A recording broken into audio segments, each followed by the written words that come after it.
बिस्मिल्लाहिर्रहमानिर्रहीम। अस्सलाम वालेकुम दोस्तों, मैं हूं वकास अजीम और आप देख रहे हैं मेरा यूट्यूब चैनल वकास अजीम रिपोर्टर के नाम से। आप इसे यूट्यूब पर सर्च कर सकते हैं। सब्सक्राइब करें, लाइक करें और वीडियो से मुताल्लिक अपना फ़ीडबैक लाजमी दें।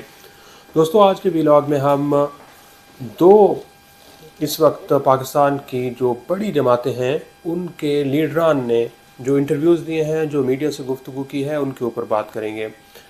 साबिक़ वज़ीर-ए-आज़म मियां मोहम्मद नवाज़ शरीफ मरी में मौजूद हैं गुज़िश्ता कई रोज़ से। उन्होंने आज वहाँ पर मीडिया से गुफ्तगू की है। उस जो मीडिया से गुफ्तगू की है उसमें उन्होंने ख़ास क्या बात की है और वो अगले इलेक्शन के लिए किस तरह की हुकूमत बनाने के लिए कोशिशें कर रहे हैं, इस पर बात करेंगे। और साथ ही साथ अब से थोड़ी देर पहले साबिक़ सदर आसिफ अली ज़रदारी ने भी हामिद मीर साहब को एक इंटरव्यू दिया है। वो इंटरव्यू में जो बातें कर रहे हैं वो भी सुनने के काबिल हैं।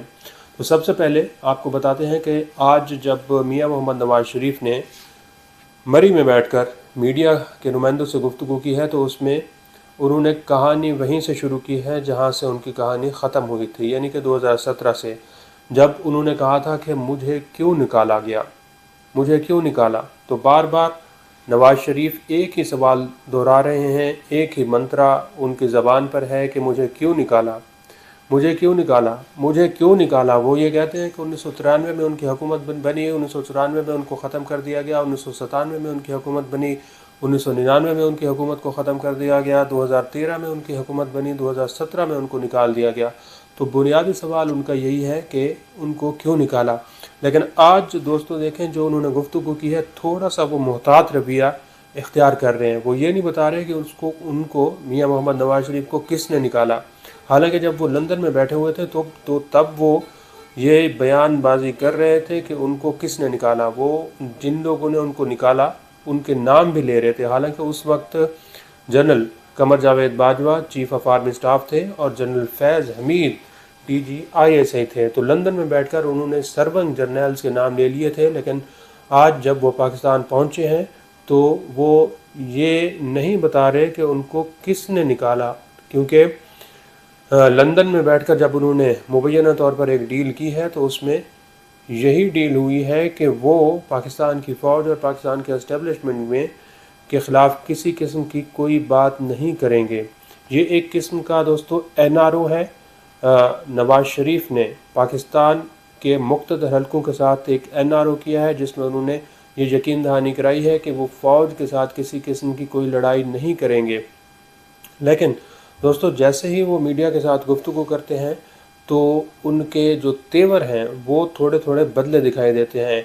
आज जब वो मीडिया से बातचीत कर रहे थे तो वो ये भी कह रहे थे कि हो सकता है कि मैं झूठ बोल कर हुकूमत तो बना लूँ, लेकिन मेरा ज़मीर गवारा नहीं करेगा कि मैं अपने आवाम के साथ झूठ बोलूँ।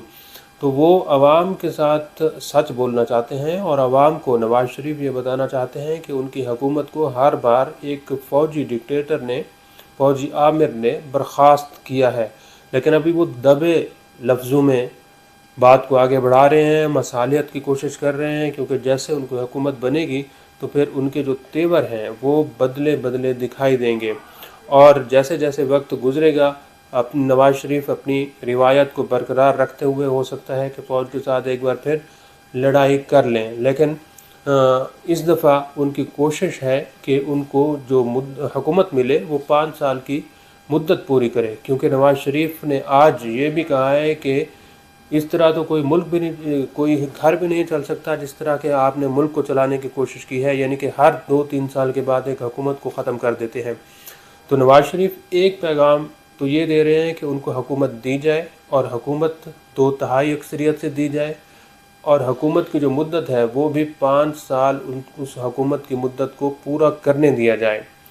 राना सनाउल्लाह तो यहाँ तक भी कह रहे हैं कि हर सूरत में उनको 2/3 अक्सरियत चाहिए, चाहे इसके लिए किसी भी किस्म की कीमत अदा करनी पड़े। तो नवाज़ शरीफ हर कीमत पर अब अपनी हुकूमत बनाने की कोशिश कर रहे हैं और 2/3 से अक्सरियत लाने की कोशिश कर रहे हैं, चाहे इसके लिए उनको कोई भी कीमत अदा करनी पड़े। पहली कीमत उन्होंने NRO किया है। NRO करने के बाद वो लंदन से पाकिस्तान पहुँचे हैं। अब जिस तरह के आजकल नून लीग के जो तर्जमान बने हुए हैं इरफान सिद्दीकी साहब, सेनेटर इरफान सिद्दीकी साहब, وہ बिलावल भुट्टो जरदारी को ये मशवरा दे रहे हैं कि अगर आपको नताइज मालूम है तो फिर आप घर बैठ जाएं, क्योंकि बिलावल भुट्टो जरदारी ये कह रहे हैं कि नून लीग ने डील की हुई है, नवाज शरीफ ने डील की हुई है, और उनको बिलावल भुट्टो जरदारी को अभी से ये दिखाई दे रहा है कि शायद हुकूमत नून लीग की बन रही है। तो नून लीग के भी लोग हर वक्त अब यही कह रहे हैं कि उनकी हुकूमत आ रही है, उनकी हुकूमत आ रही है, लेकिन वो ये नहीं बताते कि हुकूमत उनकी किस तरह आ रही है। हुकूमत उनकी एक डील के ज़रिए आ रही है, एक NRO के ज़रिए आ रही है, ये वो कायल करने के लिए तैयार नहीं है, बल्कि एक अजीब सा बयान है उन्होंने बनाया हुआ है कि जब नवाज शरीफ की हुकूमत आई थी तो उन्होंने पाकिस्तान में दूध और शहर की नहरें बहा दी थीं। तो दोस्तों दूसरी बात हम ये करते हैं कि आज आसिफ अली जरदारी ने जो इंटरव्यू दिया है उसमें भी वो ये बता रहे हैं कि शहबाज शरीफ एक अच्छे एडमिनिस्ट्रेटर के तौर पर सामने आए, लेकिन नवाज शरीफ के बारे में अभी उनको गैर यकीनी उनकी सूरत हाल है।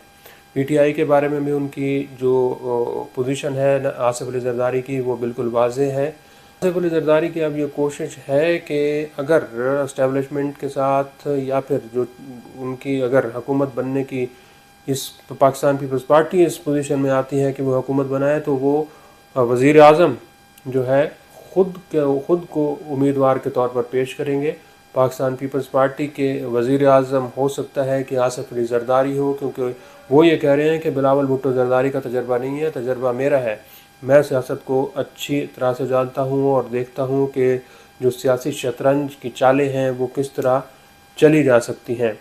तो आसिफ अली जरदारी ने ये वाज़ेह कर दिया है कि अगर पाकिस्तान पीपल्स पार्टी इस पोजीशन में आई कि हुकूमत बनाई तो फिर वज़ीर आज़म बिलावल भुट्टो जरदारी नहीं होंगे, बल्कि वज़ीर आज़म आसिफ अली जरदारी हो सकते हैं। ये उन्होंने आज वाज़ेह तौर पर पैगाम दे दिया है। आज के लिए दोस्तों इतना ही। इस वीडियो को आप कमेंट सेक्शन में जाकर लाइक कर सकते हैं और अपनी राय का भी इज़हार कर सकते हैं। बहुत बहुत शुक्रिया।